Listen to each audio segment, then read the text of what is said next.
Father, we just come into your presence, acknowledging who you are. We believe that, Lord, indeed, as your hand rests upon each one of us, Lord, open our eyes to see what you're going to speak to us, what you're going to place in our hearts, that indeed, Lord, we'll be in tune with you. So we thank you, we praise you in Jesus' name. Amen. Amen. Good morning. You know, about 2 weeks ago, we were at a church camp, and the speaker was talking about the tabernacle of David.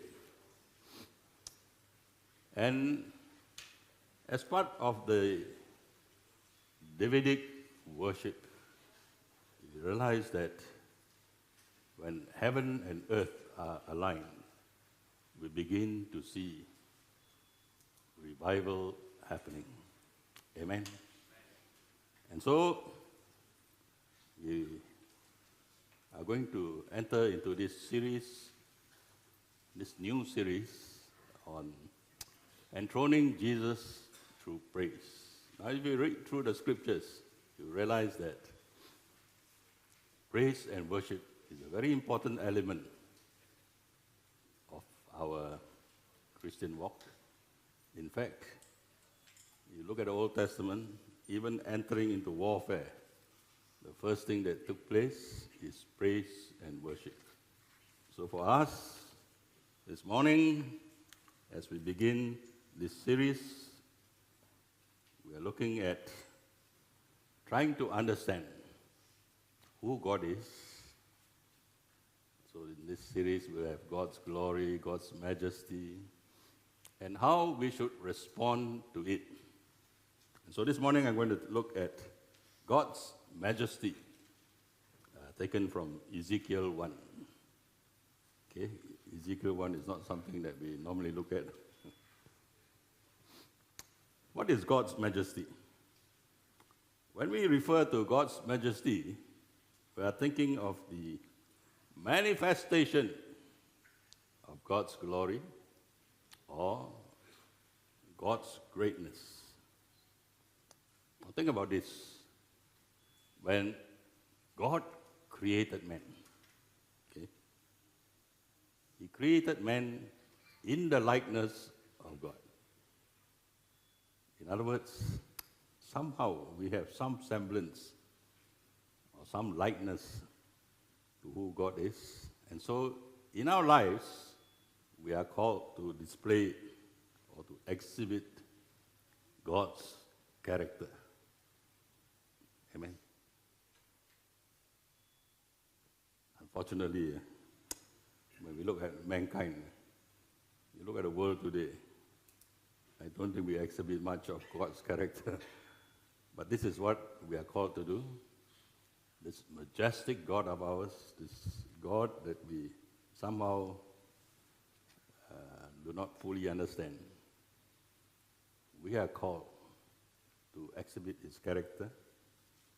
And so, as we look at Ezekiel chapter 1, we realize that here now, by this time, the nation of Israel has been split into two. So the northern kingdom and the southern kingdom, we have 10 tribes and 2 tribes. The 10 tribes has been lost already, gone into exile. And now here we have the remaining 2 tribes. And the reason why the 10 tribes went into exile was because they were disobedient.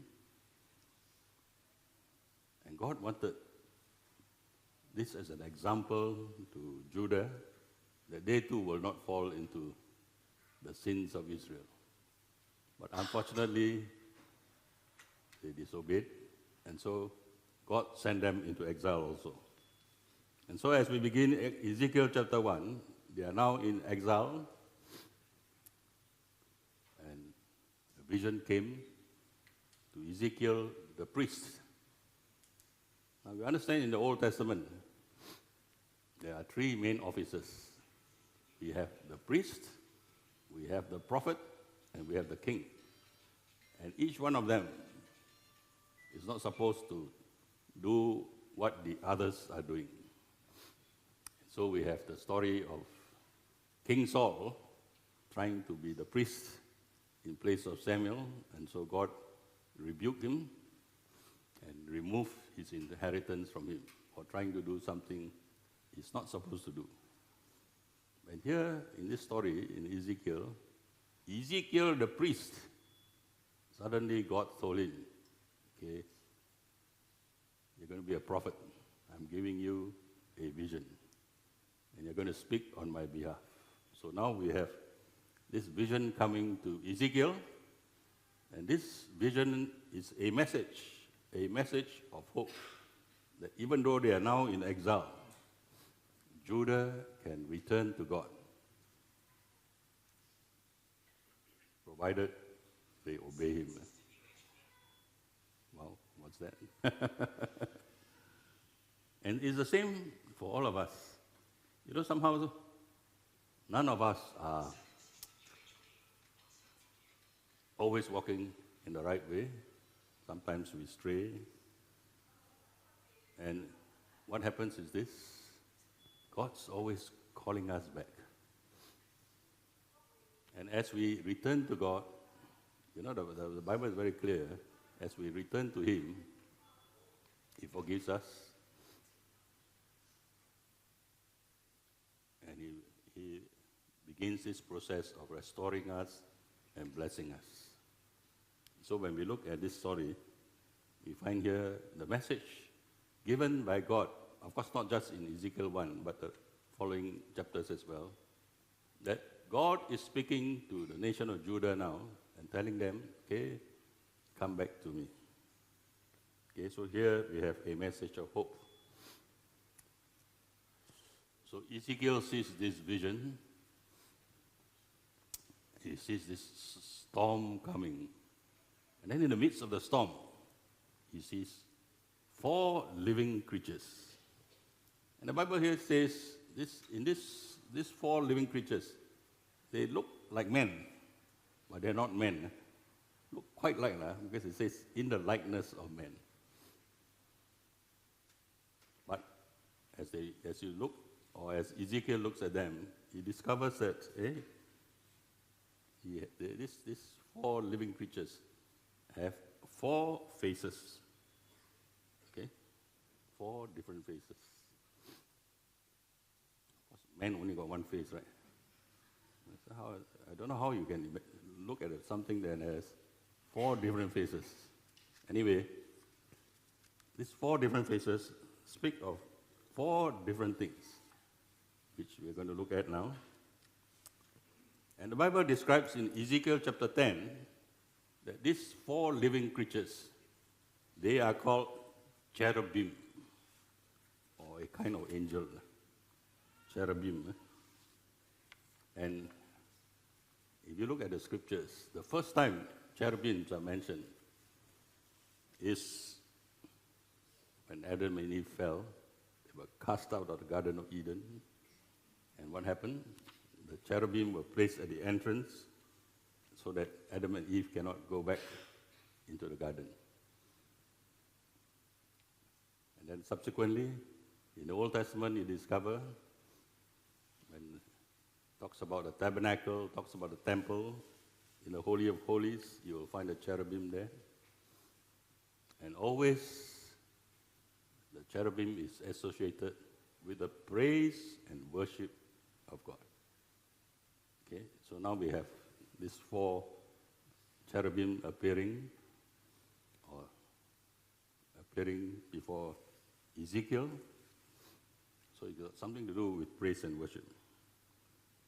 And we find here, as I said, 4 different faces.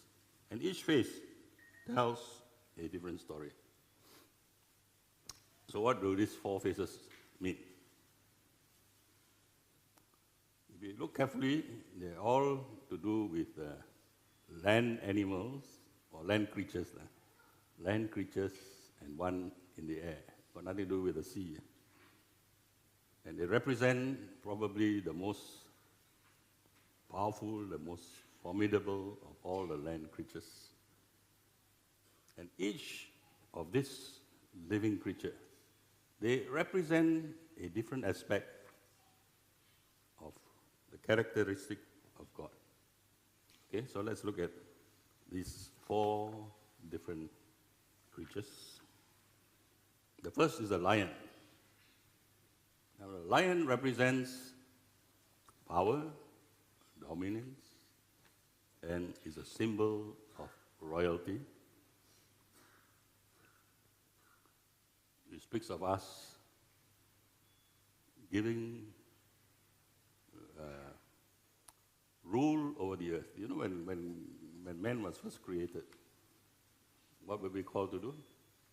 We were called to rule the earth, right? So the lion represents this. We are created to rule over the earth and have dominance over it. But unfortunately, we fell, right? Or man fell. And so as a result, we no longer have dominions. And yet, as we are called, you know, every one of us, we are called to do different things. And so in those areas that we are called to rule, to dominate. Now there's a teaching going around in the Christendom, which I believe is an error. It's called dominion theology. And in this theology, it says that we are to dominate all aspects of society. Well, I think if you look in the scriptures, it does not say so. The only time that we are to dominate all aspects of society will only happen at the second coming of Christ, during the 1,000-year rule. But before that, that's not the case.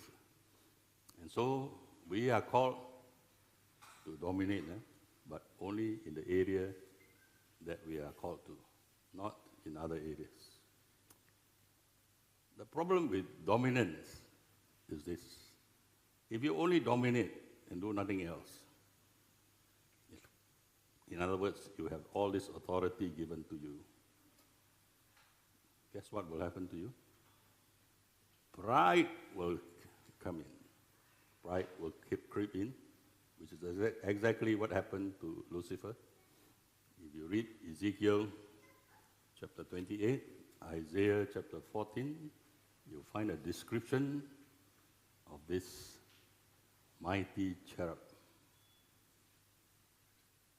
who's leading in worship before all the other angels, second only to God. But not satisfied. Bible says, pride crept into him. And what happened? He says, I want to be like God. And he led a rebellion against God, and 1/3 of the angels followed him. And as a result, they fell. So if we think only of the characteristic of the lion, having authority, having dominance, without anything else, then what will happen? We will be like Lucifer. Pride will creep in.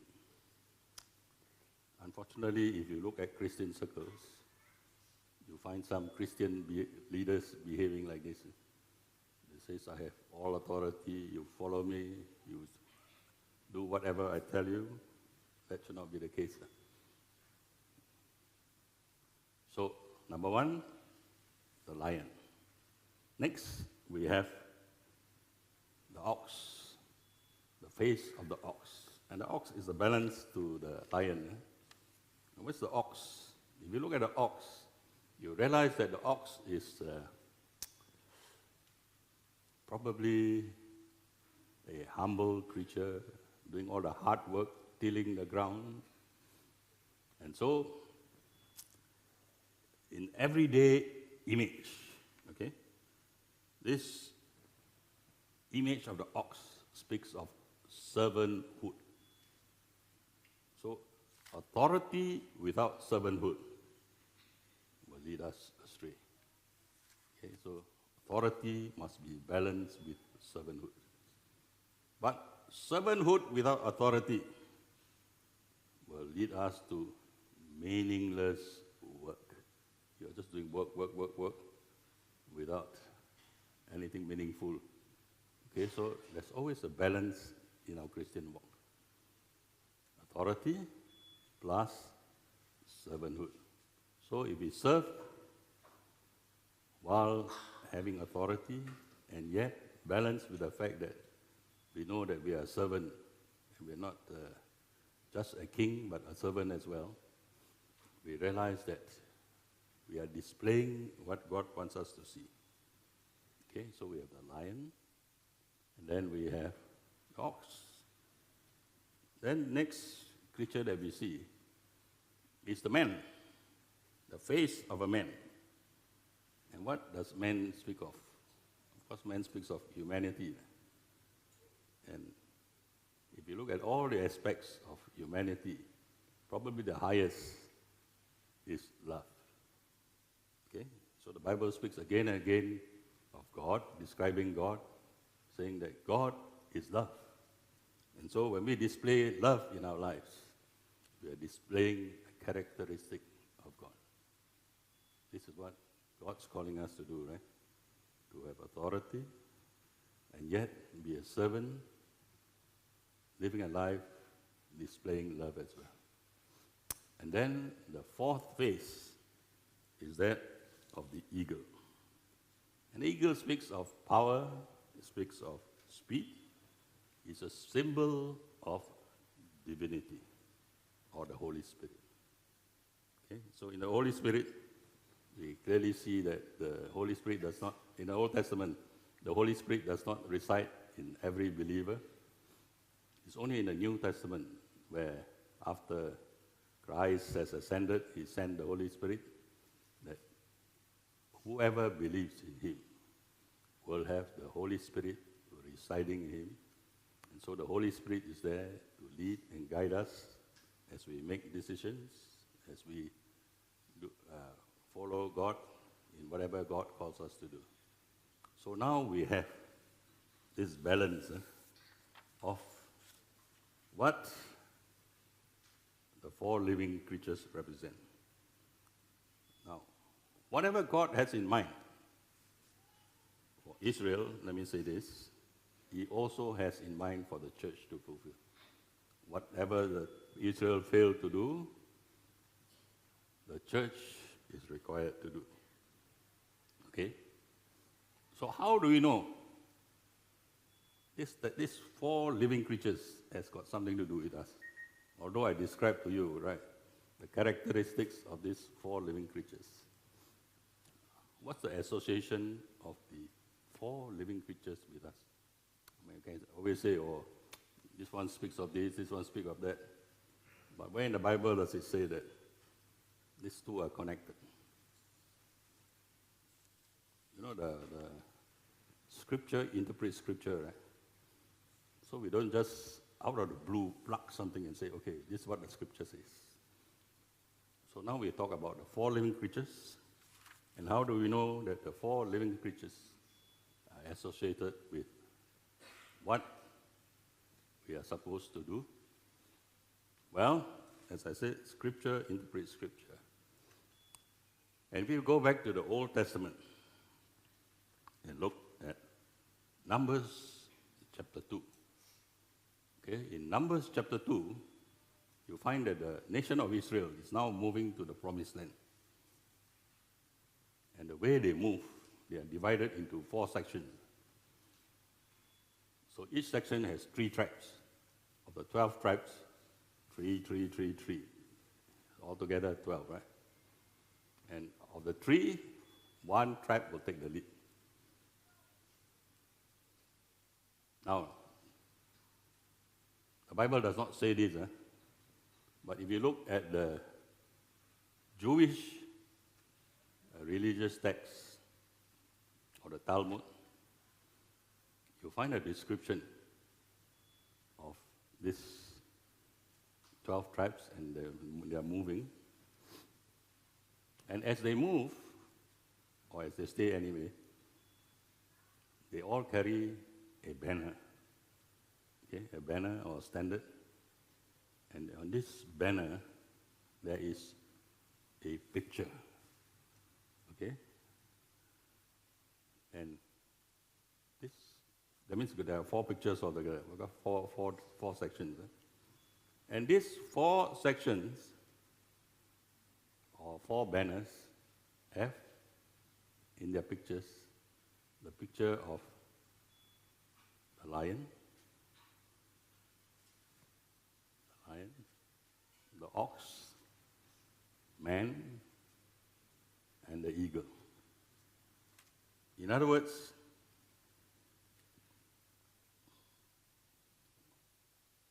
already, right at the very beginning, when God is telling Israel, "You are my chosen people. This is what I want you to do. I want you to go into the promised land. I want you to display who I am." And this display is marked by this picture of the 4 different living creatures. And so we find in the east, we have the picture of the lion.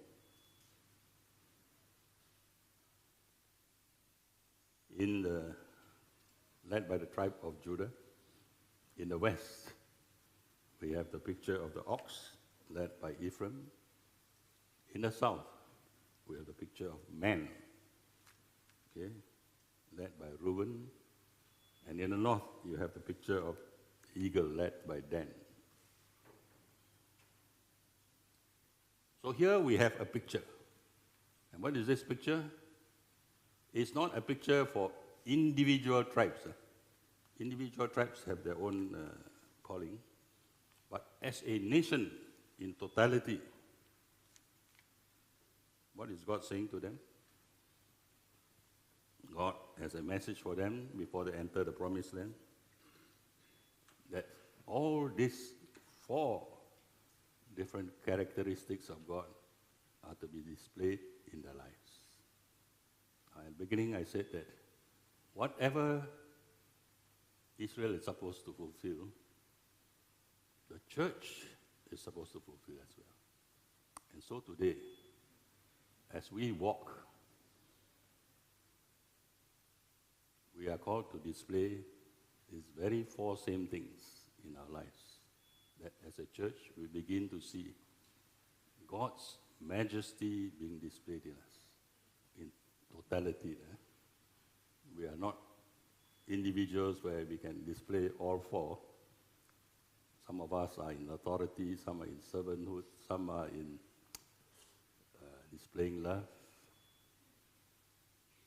But together, as a church, this is what must be seen in our midst.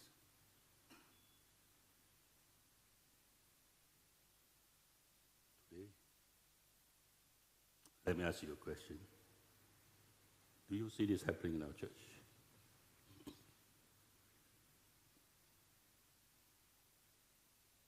Do we have authority? When I say authority here, I don't mean that we have people running around telling us what to do. I'm talking about spiritual authority. Do you see spiritual authority where we can go around, miracles happening in our midst, where we can cast out evil spirits? What spiritual authority do we carry? Then, do we have people who are displaying the kind of servanthood that everybody will recognize?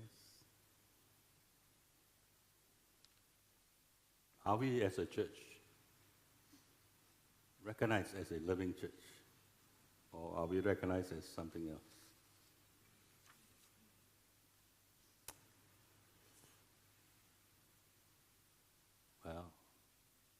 Are we moving in the gifts of the Holy Spirit? I believe that we are not, but we are called into this journey where all these things will become part of our lives. What is God's majesty? God's majesty is His greatness, and we, created in His likeness, we are called to display His greatness. Now, of course, if you look at this vision, let me say this. Wow, you see all these 4 living creatures already. You think that that's enough, right? Nothing else to see already. Oh, it's such a wonderful thing to see. But actually, that's not the important part of the vision. You read further on, you find that the Bible says, above the 4 living creatures, there is a firmament, and above the firmament, there is a throne. What does it mean? It means that actually our focus is not on the things of God. Our focus should be on God Himself. Above the 4 living creatures is the throne of God. Amen. And in this vision, I want you to see that these 4 living creatures are symbolic of something. They are the foundation of God's throne. And they represent something.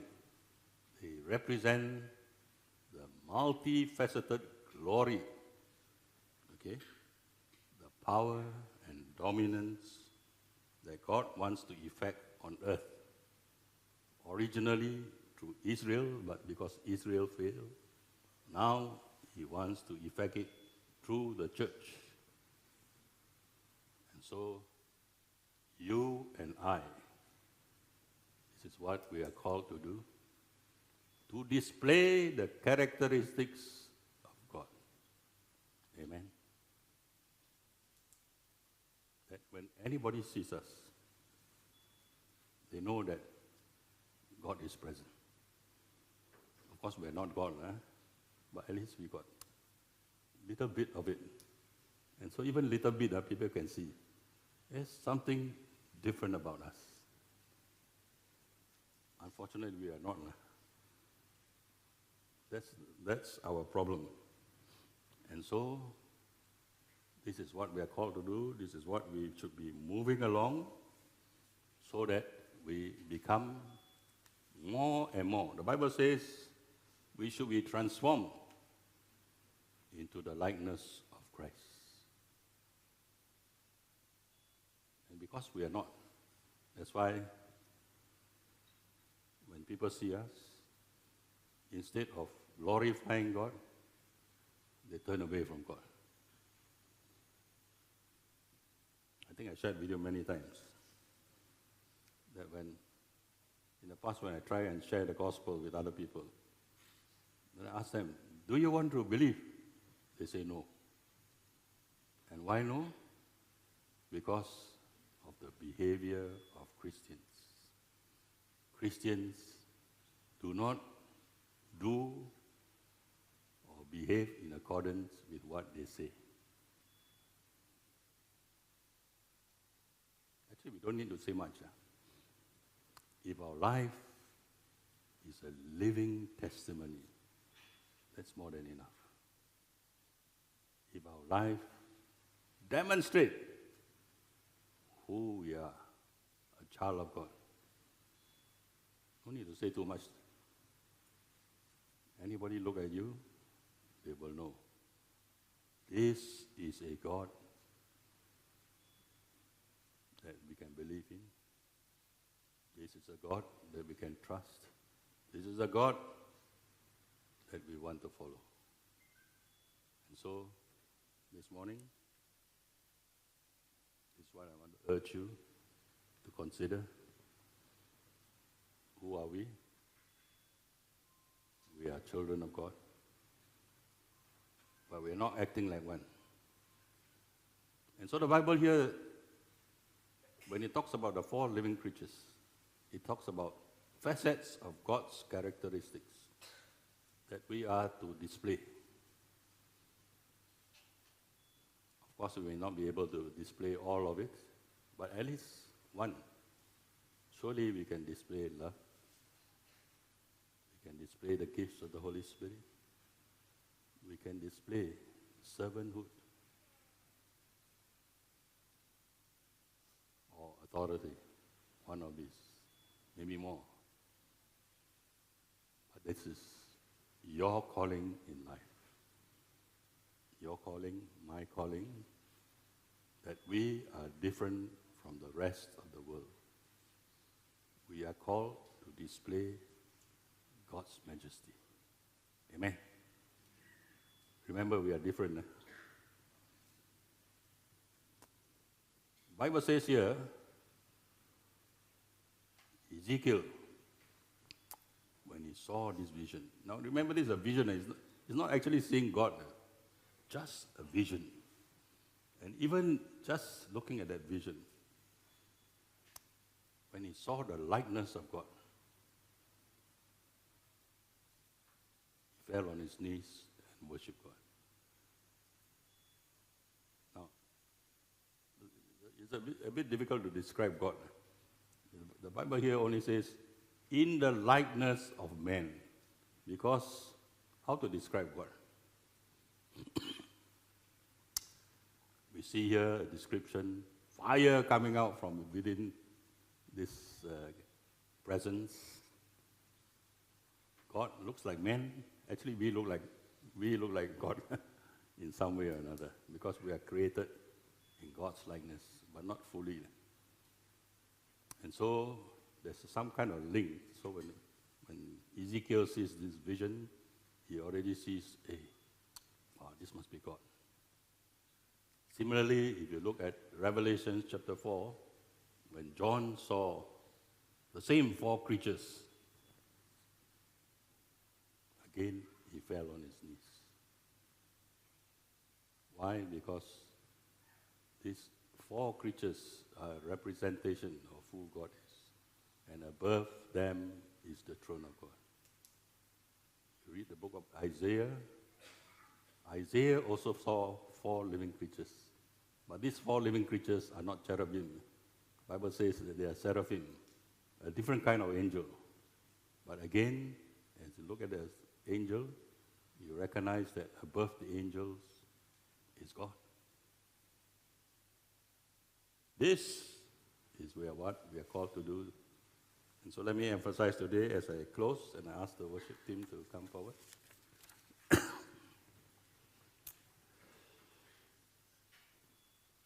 We, as children of God, what are we called to do? We are called to be a demonstration of who God is. We don't really need to do much, as I said. We just need to live our lives in such a way that everyone outside the church, not inside the church, outside the church can recognize that we are children of God. By the way we live, by the way we act, by the way we do things. Amen? That we are different. And why are we different? Because we are obedient to what God calls us to do. Amen?